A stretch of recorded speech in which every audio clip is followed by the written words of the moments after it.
10ನೇ ತಾರೀಕು ಅಂತ ಹೇಳಿದ್ದಾರೆ ಡೇಟ್. ಇವತ್ತಿನಿಂದ ಸ್ಟಾರ್ಟು.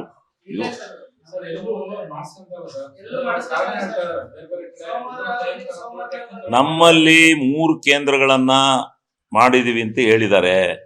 ನಾವು ಇವತ್ತೊಂದು ದಿವಸ ಮಾಡ್ತಾರೆ ಅಂತ ಹೇಳಿ ಅಧಿಕಾರಿಗಳ ಜೊತೆ ಎಲ್ಲ ಮಾತಾಡಿದೀವಿ. ನಮ್ಗೆ ಆದೇಶ ಬಂದಿದೆ, ಮಾಡ್ತೀವಿ ಅಂತ ಹೇಳಿದ್ದಾರೆ. ಮಾಡದೇ ಇದ್ರೆ ನಾಳೆಯಿಂದ ನೋಡ್ಬೇಕಾಗುತ್ತೆ. ನಮ್ಮಲ್ಲಿ ಅರಸೀಕೆರೆ ಒಂದು, ಜೇಸಿಪುರ ಒಂದು, ಬಾಣಾವರ ಒಂದೊಂದು, ಇದರಲ್ಲಿ 3 ಇಲ್ಲ ಅವೆರಡನ್ನು ಬಿಟ್ಟು ಇದಾಗತ್ತೆ ಅಂತಂದ್ರೆ ಬಾಣಾವರದಲ್ಲಿ ಒಂದರಲ್ಲೇ ಮಾಡ್ತೀವಿ ಅಂತಕ್ಕಂಥದ್ದನ್ನು ಮೀಟಿಂಗ್ ಮಾಡ್ತೀವಿ ಅಂತ ಹೇಳಿದ್ರು. ಎಲ್ಲಾರ ಮಾಡಿ ಒಟ್ಟಿನಲ್ಲಿ ಕೊಪ್ರಿ ತಗೊಳ್ರಿ, ಕೊಪ್ರಿನ ನೋಂದಣಿ ಮಾಡ್ಕೊಂಡು ಕೊಪ್ರಿ ತಗೊಳ್ರಿ ಅಂತ ಹೇಳ್ತೀವಿ. 20 ಕ್ವಿಂಟಾಲು, 20 ಕ್ವಿಂಟಾಲು ಇಲ್ಲ ಎಕರೆಗೆ 6.5 ಕ್ವಿಂಟಾಲು.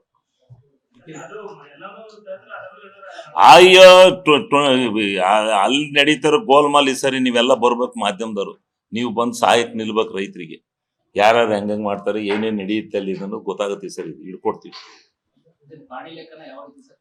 ಪಾಣಿ ಪಾಣಿ ಪಾಣಿ 1 ಎಕರೆಗೆ 6.5, 1 ಎಕರೆಗೆ 6.5 ಕುಂಟೆ, 6.5 ಕ್ವಿಂಟಾಲ್. ಈ ಮ್ಯಾಕ್ಸಿಮಮ್ 20 ಇಲ್ಲ, ಒಬ್ಬ ರೈತನಿಗೆ 20 ಕ್ವಿಂಟಾಲ್. ಅನುಕ್ಷಣದ ಸುದ್ದಿಗಳಿಗಾಗಿ ವಿಸ್ತಾರ ನ್ಯೂಸ್ ಯೂಟ್ಯೂಬ್ ಚಾನೆಲ್ ಸಬ್ಸ್ಕ್ರೈಬ್ ಮಾಡಿ. ಹೊಸ ಸುದ್ದಿಗಳ ನೋಟಿಫಿಕೇಶನ್ಗಾಗಿ ಬೆಲ್ ಐಕಾನ್ ಕ್ಲಿಕ್ ಮಾಡಿ. ಲೇಟೆಸ್ಟ್ ಅಪ್ಡೇಟ್ಸ್ಗಾಗಿ www.vistaranews.com ವೆಬ್ಸೈಟ್ಗೆ ವಿಸಿಟ್ ಮಾಡಿ. ಅಂಗೈಯಲ್ಲೇ ಜಗತ್ತಿನ ಸುದ್ದಿ ತಿಳಿಯಲು ವಿಸ್ತಾರ ನ್ಯೂಸ್ ಕನ್ನಡ ಆಪ್ ಡೌನ್ಲೋಡ್ ಮಾಡಿ.